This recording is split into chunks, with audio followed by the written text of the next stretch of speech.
Halo guys, bertemu lagi dengan saya Gunawan, Marketing Merah Publik. Jadi di video kali ini saya akan membahas bagaimana cara daftar Merah Publik untuk teman-teman yang tinggal di Bogor dan sekitarnya. Ya, jadi ini di Bogor ini cukup banyak ya untuk home pass-nya.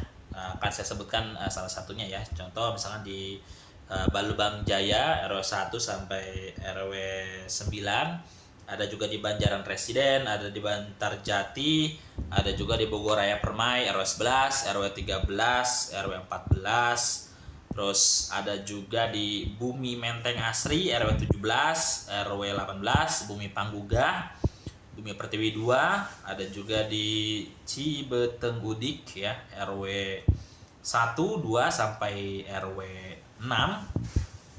Ada juga di Cibinong Riverview, ada juga di Cijujung Permai. Terus kita lihat lagi di sini ada Geria Karadenan Indah, Geria Kencana Asri, dan masih banyak lainnya gitu ya. Jadi buat teman-teman yang mau pasang Merah Publik ya di daerah Bogor dan sekitarnya, itu yang pertama tuh pastikan dulu ada jaringannya ya.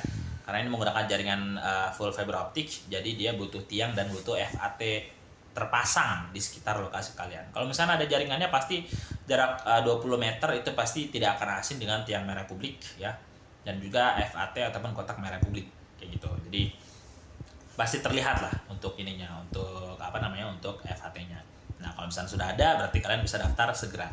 Tapi buat kalian yang mager misalnya buat cek FAT tersebut, silakan chat ke saya, kirim Sherlocknya, diketik alamat lengkapnya.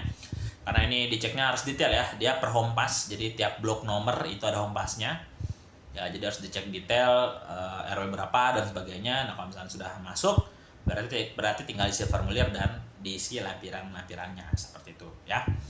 Dan untuk promo Merah Publik itu sifatnya kondisional ya, tergantung dari kebijakan dari pusat seperti apa. Nah, cuman yang pasti itu di paket jet ya, tidak berubah, konsisten terus ya. Paket jet ini paket rendah, dia speknya 2:1, jadi download up to 20, uploadnya up to 10. Dia di harga 205.000 atau diskon 20% untuk area baru, dan diskon 15% di harga 218.000 sudah sama pajak itu untuk area lama ya. Sedangkan untuk paket itu cocok 20 MB untuk di bawah 5 perangkat itu cocok ya. Tapi di atas 5 perangkat ya, perangkat di sini HP, HP, CCTV gitu ya, disebut perangkat gitu maksudnya ya.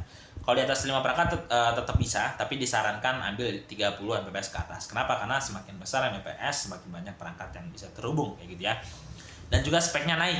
Dia dari 2:1 jadi simetris up to. Jadi 30 itu download up to 30, uploadnya up to 30 ya. Untuk 30 Mbps sendiri itu bervariasi harganya, ada yang di harga 249, ada harga 260, ada harga 271 dan sebagainya kayak gitu ya. Tergantung promonya itu diterapkan berapa persen. 10% kah, 20%, 30%, 40% ya. Semakin besar persenannya semakin murah gitu ya berarti ya. Dan untuk pembayaran sendiri ya, pembayaran sendiri ini penting juga untuk dibahas. Pembayarannya itu ketika WiFi aktif ya, bukan dipasang dulu 1 bulan baru dibayar, bukan. Jadi ketika WiFi aktif sudah bisa dibayar. Misal dipasang tanggal 1 September 2024 misalkan. Teknisi lokasi WiFi aktif dan sudah bisa dipakai WiFi-nya. Nah, itu di hari itu juga kalian akan mendapatkan tagihannya sesuai dengan paket yang diambil ya. Untuk pemasangannya gratis. Kalau tagihannya 300 ya bayarnya 300.000 gitu ya. Dan dikasih waktu 7 hari. Jadi dari tanggal 1 September sampai tanggal 7 September tagihan pertama sebesar 300.000 harus dibayar. Nanti tagihan selanjutnya berarti di tanggal 1 Oktober sampai 7 Oktober dan seterusnya. Ya, itu saja untuk cycle tagihannya ya, supaya tidak salah paham. Itu saja, semoga bisa bermanfaat ya. Terima kasih. Wassalamualaikum warahmatullahi wabarakatuh.